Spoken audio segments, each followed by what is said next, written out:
আজ দুপুরের মধ্যে দেশের অন্তত ৯ অঞ্চলে বজ্র বৃষ্টির সম্ভাবনা রয়েছে।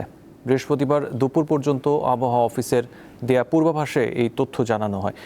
এতে বলা হয়েছে পশ্চিম বা উত্তর পশ্চিম দিক থেকে ঘন্টায় ৪৫ থেকে ৬০ কিলোমিটার বেগে ঝোড়ো হাওয়া বয়ে যেতে পারে, যা নদীপথে চলাচল ঝুঁকিপূর্ণ করে তুলতে পারে।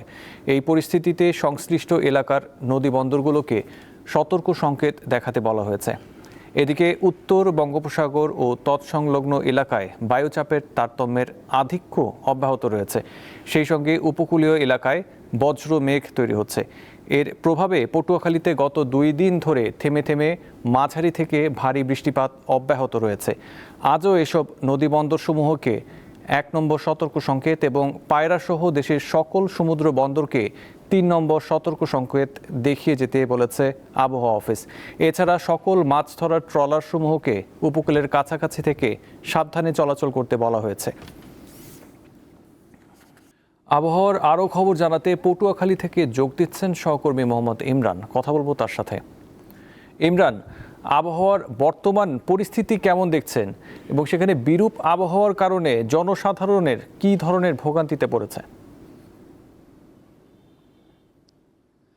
আসিফ, উত্তর বঙ্গোপসাগর ও তৎসংলগ্ন এলাকায় বায়ুচাপ তারতম্যের আধিক্য অব্যাহত রয়েছে। এর প্রভাবে কিন্তু পটুয়াখালীতে গত ২ দিন ধরে বৃষ্টিপাত অব্যাহত রয়েছে।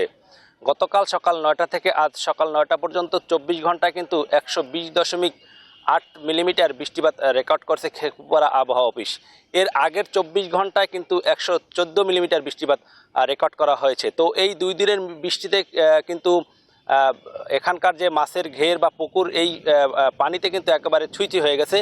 এরপরে যদি বৃষ্টিপাত হয় তাহলে কিন্তু এসব তলিয়ে দেওয়ার শঙ্কা করছেন। আর এই টানা বৃষ্টিতে কিন্তু এক ধরনের ভোগান্তি নেমে এসেছে, বিশেষ করে এখানকার স্থানীয় রাস্তাঘাটে এবং ড্রেনেজ ব্যবস্থা দুর্বল হওয়ায় রাস্তাঘাটে কিন্তু পানি জমে গেছে। আমি আপনাকে আরেকটি বিষয় জানিয়ে রাখি, এই পটুয়াখালীতে কিন্তু এখন মুগ ডাল চাষের মৌসুম চলতেছে। অনেকের ক্ষেতের মুগ ডাল কিন্তু হয়েছে এবং এসব মুগ ডালের ক্ষেত কিন্তু পানিতে তলিয়ে গেছে। এই বৃষ্টি অব্যাহত থাকলে কিন্তু কৃষকরা অনেকটা ক্ষতির শঙ্কা করছেন। আমি আপনাকে আরেকটি বিষয় জানিয়ে রাখি, এই বায়ুচাপ তারতম্যের আধিক্যের প্রভাবে নদ নদীর পানির উচ্চতা কিন্তু অনেকটা বৃদ্ধি পেয়েছে এবং বাতাসের চাপ কিন্তু অনেকটা বৃদ্ধি পেয়েছে। থেমে থেমে উপকূলীয় এলাকায় কিন্তু বজ্রপাত হচ্ছে এবং ঘন ঘন বিদ্যুৎ কিন্তু চমকাচ্ছে।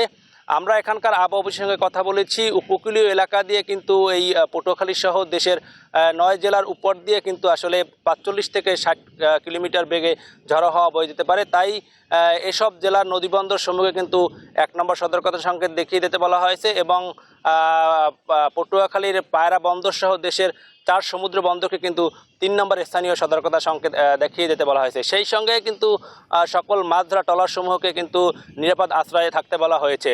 তো আসলে আসিফ, পটুয়াখালী থেকে আমার কাছে এই ছিল সর্বশেষ। জি, মোহাম্মদ ইমরান, আপনাকে ধন্যবাদ।